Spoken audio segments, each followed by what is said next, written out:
Jeremy tracking after the weekend? Pretty well. It was uncertain as to how we would pull up, obviously, but once he was cleared of what were really precautionary scans, it was just the contact issue that he needed to recover from. The early prognosis is really positive, but the next 48 hours is going to tell us a lot. But we certainly haven't ruled him out, so I think it's likely he'll play, but a bit can change between now and then. Yeah, and a few others factoring. Mitch Duncan leading the charge on that front. Talk us through the prospects of those guys that have been pushing the last couple of weeks. Yeah, so we think we've got, with the players coming back, and there are 4 to 6 of them, I think. I won't name them because I'll leave a couple out if I try. But when they do get back, which we think is in the next sort of 2 to 3 weeks, if not this week, Mitch will play this week. We think what we've got is a deep list, and our intention this year is to use that. So that will mean we'll use different mechanisms to use those numbers, but it's very reasonable to expect that we won't just play the same 22 every week. And I think we've been pretty consistent with that over a decent period of time, that one, we think our experience is a strength, but it takes a little bit more thought into how we approach the periodisation of our program. So in practice, what that means week to week is that rarely is the 22 that we play a referendum on what we think is the best 22 on our list. There's a bit more longer term planning and thinking that goes into that. Just on Jeremy, what do you have to say in the next 48 hours? What does he have to do to show you that he's ready to play against the Swans? Well, he needs to prove it to himself and to our medical and performance staff more than he needs to prove it to me. So my faith is completely with that group, really. I mean, the only instruction that I give over and above, their process is that he's not a player that we would take undue risk with, but that probably goes across our whole group. We're just not in that business. So I guess the message to our fans is if he plays, it's because we're sure that he's right to play, not only right to play, but right to perform really well. If he's a bit off, I think as we've shown in previous years, we'll play the long game and get him right for the next week. Would you make a decision before you put him on the plane tomorrow? No, yeah, but unless it's a hard no, he'll be on the plane. Yeah. Sorry, Mitch, you were going to say. Okay. My question, but just on the injuries, Mark O'Connor, is he in line to play? We need to see some match practice from him. Where's the line with Mark? That's the likely scenario, is that we'll get some match practice into him. We need to work through that a little bit. There's a few balls in the air, but he's part of that big group of players that right for some match practice. And they're all, it's hard to differentiate because they are such unique cases, all of them. But Mark had a super pre-season. The unfortunate part of his injury is that it came right around the time where we had some match practice against opposition. So I think we'd probably lean towards getting some match practice into him before we bring him into the team. Would that be the same with Sam Menegola? Does he need some match practice time before he's in AFL sites? Oh yeah, he does. I mean, he had surgery in November. So the initial feedback that I got there was he might not be playing until late May. So he's obviously made a remarkable recovery, and he's just a complete preparer. So, but even it's impossible to prepare yourself in such a way that you can just come back in after no pre-season and play AFL from day one. So we'll just be a bit patient with Sam. Jed Hughes will be right, Chris? Jed will be available, yeah. Yeah, he'll play. Can you just give us an update on Sam Simpson and this concussion scenario?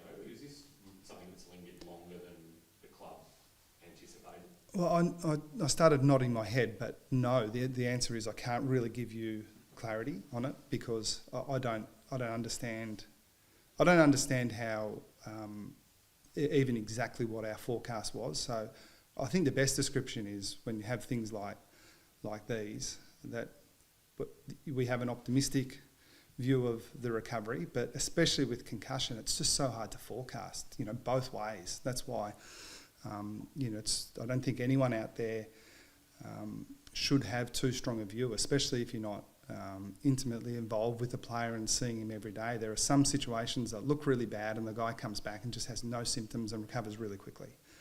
There are other situations, and I think this fits into Sam's position right at the moment, where it seemed to be okay, but just didn't recover as quickly as some others. So the good news is he's back on the track and he's training, but I think the best indication I can give you is that if he has any minor setback, we're going to hold him back even more.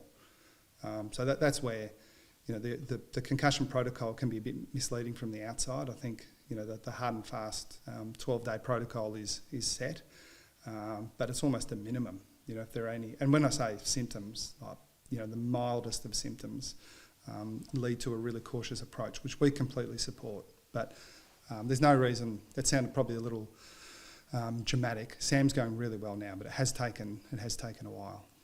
Just on Sam Jacone, how disappointing is it that he, you know, puts in a really solid performance until he got hurt last week and now has to pause again? It's been a bit stop-start for him, unfortunately. Well, this situation's been a bit stop-start, but what is he, you know, in the first few years of what we think is going to be a really long career. So I think we'll look back on this one and say, you know, a week off didn't do him too much harm. I think in the broader context of the last couple of years, we've got a lot of players, as do other clubs as well. We're not singling ourselves out, that we have a lot of players that were deprived of match practice through the COVID years. And Sam, that's the disappointing part, I guess, to your point. Like, he had a really good pre-season, been deprived of match practice, and even sort of proper training within our system through the COVID years, got his chance, played well, and now has to miss a week. But the good news is he's recovered well to this point. Chris, how do you prepare your team for the prospect of Buddy kicking 4? Hopefully he doesn't, you also get to that, but a 15, 20-minute break in the game, do you address it with your players? How do you sort of prepare them for what that might entail?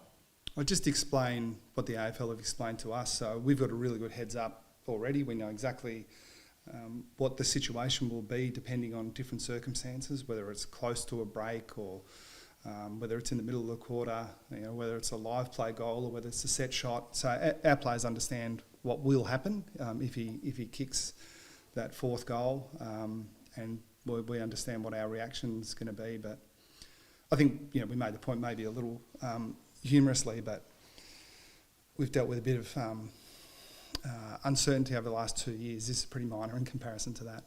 But and it's a good news story too. So we don't want to be the we don't want to be the ones complaining about a little bit of difficulty and spoiling the moment. Like, he's just been a champion of our game, and I don't even know what I think about the crowd going on the field. I haven't thought about it until right now, but I guess I think it's a good thing. Like, just don't slip over. Leon Cameron admitted last week that they might have got a bit sucked in terms of trying to nullify Buddy's influence and then letting the likes of Luke Parker and Isaac Heaney do what they did. How do you make sure that you're kind of covering your back line across the board and nullifying that entirely? Yeah, I don't think we'll certainly prioritise Lance. We owe him that respect. But yeah, Heaney and Parker are super players. It's impossible for them to sneak up on us. It's not impossible for them to play well against us. They're just really good players. But it won't be because they surprised us. And I understand the logic there, that if you focus too much on a gun that others can bob up, it's sort of what we're trying to do at the other end as well. So they present, you know, multiple threats, the Swans. They've become a good team. Some really good young players coming in, you know, high draft picks. They're a talented team. It's not just Bud. Chris, why have you guys played the SCG so well in recent history, bar Andreas Everett sinking you a few years back?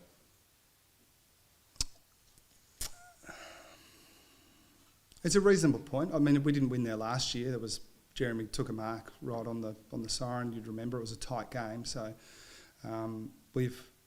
depends how you rate these things. I think we've kicked inaccurately there, but we have been on top in games, even though we haven't won them all. We played pretty well at the Gabba through the COVID period as well, which is not as short as the SCG, but it's similar in shape. They're both round, wide wings, short on the way home, which is a little hard to explain given we think we play pretty well here, which is the opposite, long and narrow.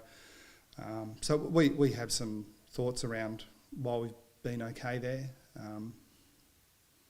it was almost, I think back in 2020 it was almost the first game of our long stretch of 4 months away from Victoria, and I think more than anything I'd point to the fact that we've got experienced players who have played the ground a lot. It's not as if we're young and we've got guys who've only played there once or twice.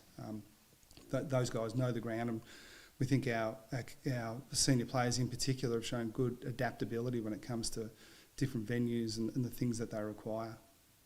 With Jed Hughes coming back in, is it fair to say you'll have, I guess, a smaller height-wise backline this week, and will that mean how confident are you can adapt to those guys playing a little bit taller perhaps than they were last week? Yeah, we weren't, even a month out, we weren't locked into any particular defensive group. We were optimistic that De Koning could play his way in, but he had to play his way in. We weren't going to play him no matter what. And then with him being forced out this week, we don't have another 202 centimetre fullback to bring in. So you're right, we'll likely be smaller, but there's a few things that go into it, Josh. We've got to have a think about the weather as well. It's forecast to be a lot of rain in Sydney this week, as there has been over the last month or so. And they play a tall forward line too, which may not happen if it's really wet. So there's a bit to think about. They're good points you make, but I think the logical response would be 202 centimetre guy goes out and Buse is available. Yeah, there's a big swing in height, so we'll need to adapt the way we play a little bit. And at the other end, obviously, if Jeremy doesn't make it up, are you expecting he won't be replaced by another tall? We're going with, I guess, Asaba and Tom Robbins is probably two main talls, main time forward. Probably, but again, look, reference the previous answer, conditions, but a whole range of things we don't have. I don't think anyone's got like for Jeremy Cameron, so it will be a different sort of player, but we need to think through that a little bit more. And just to confirm before, Mitch Duncan is going to play this weekend, AFL. Did I say that? I don't know. Yeah, I did. No, he is, yeah. Yeah, I slipped up. I said yes. Yeah. Just on your contract, Steve spoke about a pre-game for the Essendon game, sort of the membership component that's going to be thrown into the new contract.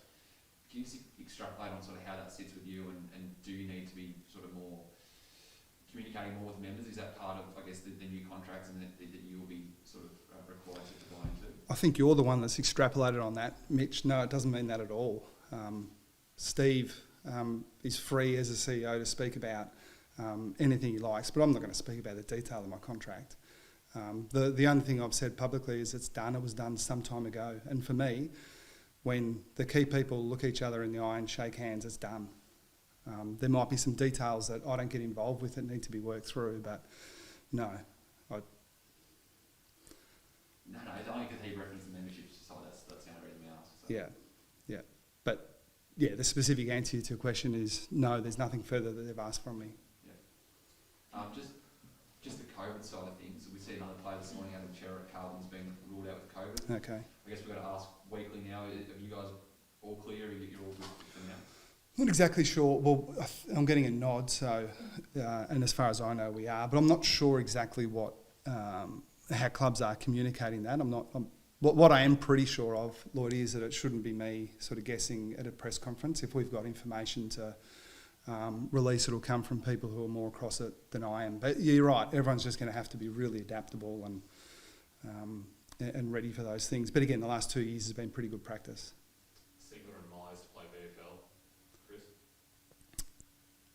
Very likely. Yeah, we just need to have a look at today, Kingy, but yeah, it's very likely. Cooper Stevens' progress, how close was he last week? Being an emergency tells me he's very close, but he's close and there's very close. I'm guessing very close is probably... Yeah, in the squad's very close. Yeah. But how long do you want to do this year, where you look at the local Geelong boys who are in the squad and you ask every week and they don't quite get up, and then you say, what's going on with Cooper Stevens? We'll still be doing this in September. Okay, Cooper's going well. We took 3 Falcons were drafted last year, and we took them all. We have a bias towards the Geelong boys, and we're really optimistic about all of them. Toby Conway has had a little bit of a hip issue that's held him up, but he was going so well in the pre-season that we could see him playing AFL footy this year. So maybe we'll make it a regular segment. Right? The local boys, where are they? I actually am happy to give you a running commentary on them because I understand the interest in it. My only concern is that when we keep talking about them, it puts pressure on them. You know, the implication is there's some reason why they're not in the team. and that's generally not true. It's just that they're a little bit in their development behind the guys who are cracking it for a senior game, but they're progressing well. It's all positive. Stevens is probably more the interesting one because he's third year on the list as opposed to White and Conway being obviously other draftees.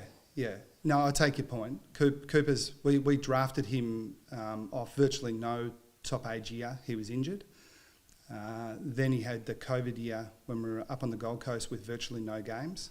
Got injured again, and then he was injured for a fair bit through last year, which was COVID affected as well. There are really logical reasons why someone who works as hard as Cooper and is so good around the club, and someone we're really optimistic about, hasn't cracked it for a game yet. Bit of confusion about a couple of results at the MRO last night. I feel like we ask this question every time there's some eyebrows raised over a decision there. But as a coach, are you clear on what you should be instructing your players to be contesting the ball as? Yeah, so the Mitch Robinson one, and I'm not going to. I'm going to avoid trying to give my opinion on what I think should happen. I'm going to speak more about what I understand the rules to be. And I think when it comes to the ground level ones, and it's really important to separate ground level contests from marking contests. I don't think that's widely enough understood. I would suggest that. I would politely suggest that more people go back and have a look at the Willie Rioli one in the context of the piece of play. Rao was running back with the flight of the ball, and the game doesn't afford you much protection when that's happening. If you make front-on contact to someone in a marking contest running back with the flight of the ball, you're the one that's liable. So what we instruct our players in the marking contest, if you're coming towards the ball or the ball's coming towards you, you have right of way and you can attack that ball as hard as you like. The hard part in the Rioli situation, and by definition a marking contest is generally one where you jump off the ground, that's what we're encouraging players to do. The difficult part, in my opinion, was once he was in the air having attacked the ball with his eyes on the ball, and it's hard to work out exactly what's going on around you. That's why we laud the players that keep their eyes on the ball with great courage, as Rao did too. The challenge is, once you're in the air and you're slightly second to the ball, what do you do from there? And what we're advising our players is that you do have a duty of care. But sometimes contact's inevitable. You're running full pace at the ball, you have right of way, you're slightly late. How do you protect yourself? How do you protect the opposition player? We certainly don't encourage our players that you can just do whatever you want there. I think that one's extremely difficult and much more nuanced than most people give it credit for.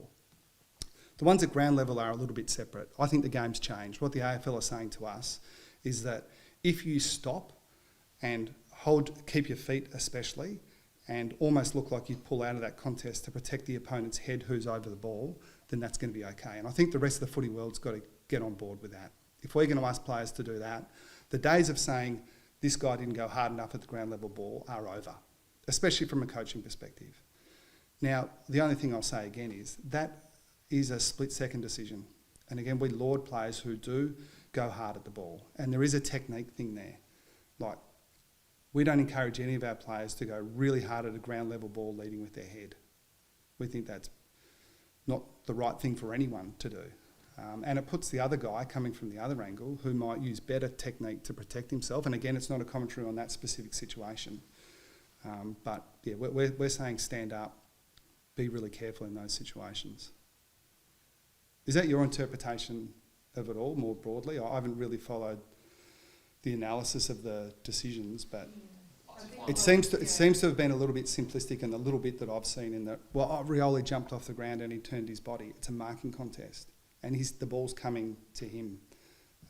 But sorry, Mitch, you were going to say? No, I was just going to say it's a fine line with one man marking contest and two, where's his duty of care sit? So there's I think it's extremely the duty of care thing that everyone's kind of Yeah. The Robinson one, I think I was saying that he might have had a bit more time to assess the situation, but you're saying you need to change approach anyway, just avoid those sorts of second decisions. I think that sums up my position pretty well. The ground level one, we're asking a little bit more caution. There's no such thing as right of way on a ground level ball. Mm-hmm. So, yeah, if you hold back a little bit and stand up, we're not going to be coaching our players in the review on Monday saying you should have gone harder at that ball. I think that's where the game's changed. I remember the great Brisbane players I played with, they would attack that ball with everything they had, and anything that got in the way was fair game. Well, that's changed, and we've got to change with it. I think the marking contest one is much more nuanced. And again, if you look at a still photo, and the first time I saw the Rioli one, I thought it was a no-brainer because I saw a still photo of him jumping off the ground, turning his body and hitting Rao in the head. It wasn't until I saw the piece of play where Rao was coming back with the flight of the ball in his own D50. Thought, wow, what a ripping player he is. That's why we laud him at this early stage of his career, because he put himself in a vulnerable position. But does that make it Willie Rioli's fault because he's coming so hard at a marking contest himself? I think it's a good discussion to have. And there hasn't been any instruction, I don't think, from the powers that be at the AFL who have said, in a marking contest, now when you're approaching the ball, you need to think harder about what you do. But that might come because I don't know anyone in the footy world, the hardest footy heads in the industry, would even say, no, we've got to have this conversation, because when guys get hit in the head, if we can avoid it, we should. So maybe that change is coming, but I don't quite understand how some people could think the Rioli one was black and white. I thought it was really difficult. On the ground ball stuff, you say you don't coach your players to put their head down if they can avoid it. Is that what you're saying? No, if you can get your hands to the ball first, and that's the only way you can do it, that's the way we coach it. We'd prefer that they use their body to protect first, but that requires you to get to the ball a little bit earlier. So there are some times where you're reaching. If you're slightly second to the ball, you should be more careful. And the umpires, again, this is kind of, I didn't mean to spend so much time on my opinion on this. I don't want to be the spokesperson for it. But what I will say is I do think all this points to discouraging players to lose their feet. That these would not be as big an issue, in my opinion, or at least I think we should experiment with it. If all players were coached, you couldn't pick it up when you're on the ground. Then by its very nature, you'd approach the ball differently. You wouldn't be diving in head first. Yeah. But worthy of thought maybe, but what do I know? We don't need me continuing this with my thing, but I think that there needs to be a way to discourage players putting their heads in and putting their neck in danger like that. Do you think the AFL can do that? Is that what you mean by avoiding being on the... I do, and I actually like the conversation. We're a little bit time limited here, but you know, hard for the TV guys. I know you've got to get grabs here, but just like for context, I think in the marking contest, that was one of the drivers of the AFL saying, Nick Revolt going back with the flight of the ball and taking that mark. Jonathan Brown way back, it was mark of the year. Do we actually want you doing that? I mean, when we played, you know, way back in the dark ages, that was encouraged. Go back with a flight, put your body on the line. And I think we've now said that's different. And we're actually the game's trying to legislate away from it to the point where if you go back with the flight of the ball and you make any front-on contact, that's a free kick. So implicitly in the rules they're saying, don't do it. Because one, you put yourself in harm's way, and two, you'll probably give away a free kick anyway. Now we still, I think deep down, we see Rao and you go, well, he just saw the ball and went for it. It's not a criticism of him. And I would suggest with the ground level one, that's kind of what we're doing as well. You get no protection at all if you run into someone with your head. You know, 5, 6, 7 years ago, that was a free kick. Now, if you duck your head into the contest, that's prior opportunity and you get pinged for holding the ball. So anything to discourage players from putting themselves in harm's way, I think is a good thing. And the games, I won't say that bit, that's enough. Cool. Thanks. Thank you, Chris.